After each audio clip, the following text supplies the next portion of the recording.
Mesdames,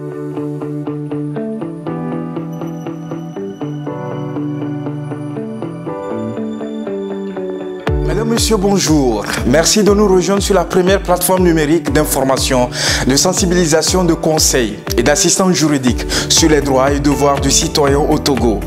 La dot est le gage de l'alliance conclue entre deux familles qui se mobilisent de part et d'autre pour donner toutes leurs bénédictions aux époux, à leur amour, à la paix et à la sécurité.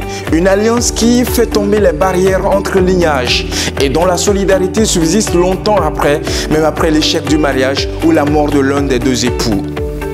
Autrement dit, c'est l'expression symbolique d'un homme pour entrer en communion avec une femme. Ce geste symbolique permet de sceller l'union entre deux familles et se matérialise souvent par des cadeaux, de l'argent ou d'un mélange des deux.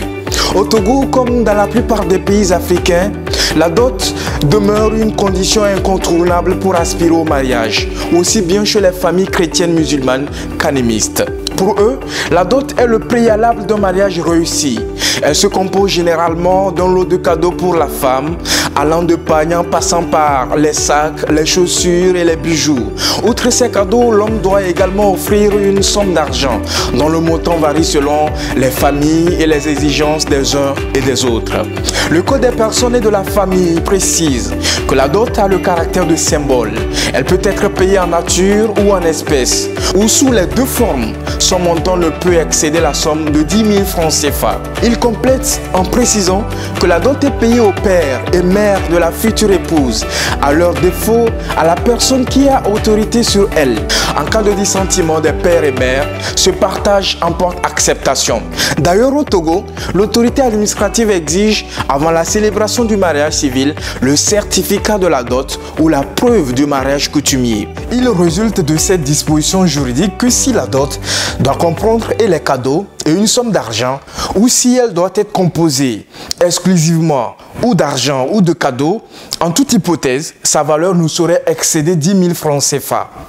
Le code n'exige pas aussi qu'il soit remis des cadeaux ou de l'argent aux tantes, oncles et autres. Seule insuffisance, ces dispositions ne sont pas assorties de sanctions ni de pénalités. Il ne reste plus qu'aux hommes à exiger de leur future belle famille le respect des dites dispositions. Bien que l'État ait fixé le montant de la dot à une somme symbolique, les familles continuent à fixer des sommes parfois exorbitantes. Finalement, de nombreuses personnes veulent donner à la dot une valeur économique en lieu et place de sa valeur juridique et surtout symbolique. Certaines familles ont du coup fait de la dot de leur fille une opportunité de se faire beaucoup d'argent. Toute chose qui fait perdre à cette noble institution son caractère sacré et qui amène les jeunes à se montrer réticents sur ce sujet. Elles sont nombreuses aujourd'hui, ces femmes qui vivent encore avec des enfants sous le toit de leurs parents. Et pour cause, dans beaucoup de cas, l'homme n'aurait pas encore payé la dot. Cette situation constitue non seulement un véritable problème de société, mais surtout entache la réputation de nos valeurs traditionnelles. Enfin, lorsque l'homme arrive à doter la femme au prix de dures années de labeur, le plus souvent, ce sont les femmes qui en subissent les coûts dans les foyers. Face aux dépenses astronomiques qu'occasionne dorénavant la dot, l'on s'interroge s'il faudrait l'abolir. Le risque dans ce cas serait d'aller à l'encontre de nos us et coutumes et donc l'esprit de la dot. Tout le monde convient que la dot doit être repensée sur le plan juridique, mais surtout au sein de nos familles, de manière à permettre à tous les jeunes de se sentir concernés et d'en faire une de leurs priorités dès qu'ils aspirent à fonder une famille. Pour le moment, le plus important demeure l'organisation des campagnes de sensibilisation afin de limiter un tant soit peu les dégâts de la dot monétisée que nous vivons aujourd'hui dans notre communauté. Et vous, quelle a été votre expérience sur ce sujet?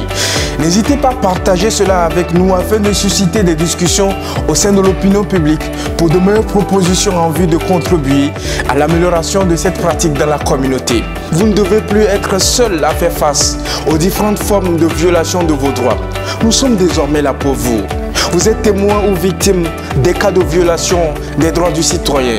N'hésitez pas à décider dès aujourd'hui et prenez rendez-vous avec nous pour des conseils et une assistance juridique personnalisée, de qualité et répondant à vos attentes.